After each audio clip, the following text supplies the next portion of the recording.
오늘 우리가 함께 파고 들어볼 이야기는 성경에 나오는 아사왕에 대한 겁니다. 그의 인생은요, 정말 완벽한 영웅 서사로 시작했다가 처참한 비극으로 끝나는 아주 드라마틱한 반전 스토리인데요.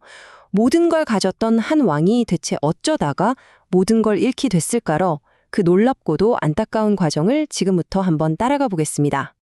자, 바로 이 질문이 오늘 이야기의 심장을 관통하는 질문입니다.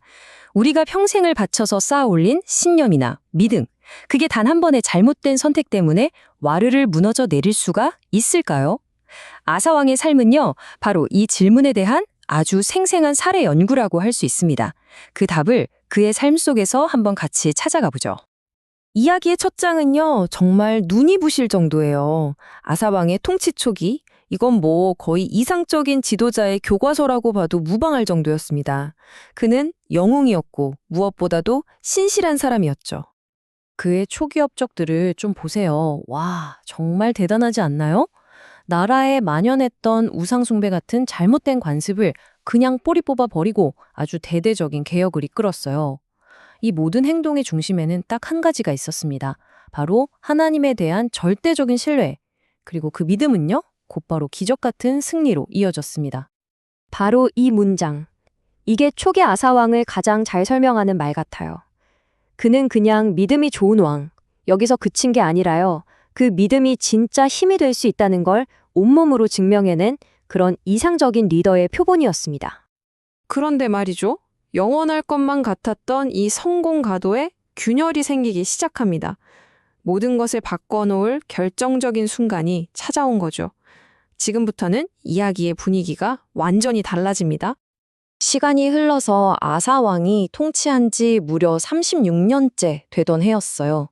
북이스라엘이 쳐들어오는 큰 위기가 닥칩니다.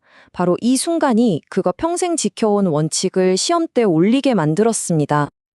자, 이 슬라이드를 보면 그 변화가 얼마나 극적인지 한눈에 보입니다.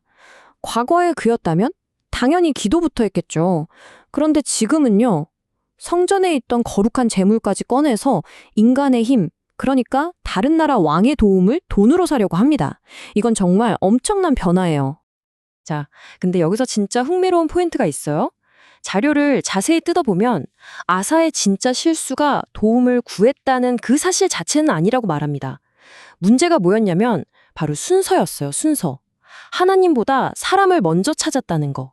이 사소해 보이는 순서의 변화가 실은 그의 믿음의 우선순위가 완전히 뒤바뀌었다는 걸 보여주는 결정적인 증거였던 셈이죠. 자, 그럼 그 결정 하나가 대체 어떤 끔찍한 나비 효과를 불러왔을까요? 그 직접적이고 파괴적인 결과들을 한번 따라가 보겠습니다. 그래도 신은 아사에게 마지막 기회를 줍니다.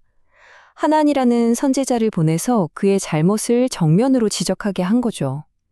어쩌면 이게 아사가 모든 걸 되돌릴 수 있는 마지막 기회였을지도 모릅니다. 하지만 그의 반응은 어땠을까요? 최악이었죠. 이 슬라이드를 보면 그의 추락 과정이 그대로 나와 있습니다. 진실을 말해준 충신을 감옥에 던져버리고 그 분노를 심지어 자기 백성들한테까지 풀기 시작합니다. 보세요.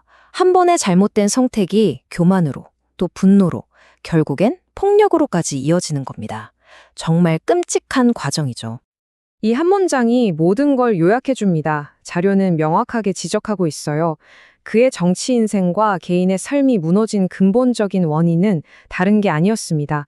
바로 하나님과의 관계가 깨졌기 때문이라는 거죠. 그리고 아사에게 정말 마지막 기회가 찾아오는데요. 참 아이러니하게도 그 기회는 끔찍한 고통, 바로 질병의 모습으로 찾아옵니다.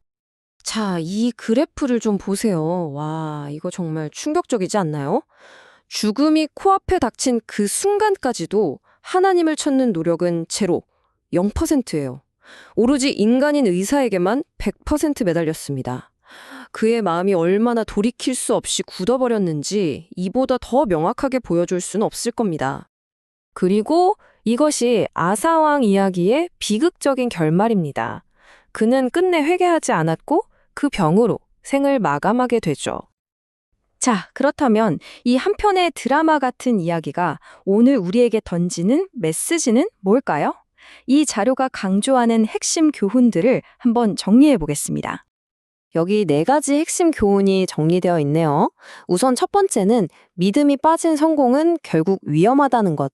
그리고 또 하나는 신과의 깊은 관계가 없는 성공은 교만만 키울 뿐이라는 거고요. 세 번째는 때로는 우리에게 닥치는 시련이 오히려 우리를 바로잡을 기회가 될 수 있다는 점. 그리고 마지막으로 모든 것의 시작과 끝은 결국 겸손한 믿음이라는 겁니다. 결국 이겁니다. 이게 오늘 이야기의 핵심이에요. 믿음이라는 건 한때 반짝 뜨거웠다고 해서 증명되는 게 아니라는 거죠. 삶의 마지막 순간까지 온 마음을 다해서 꾸준히 이어가는 헌신, 바로 그 자체라는 겁니다. 마지막으로 이 질문 하나를 여러분께 던지면서 오늘 이야기를 마칠까 합니다. 한때 누구보다 신실했던 그 왕, 아사.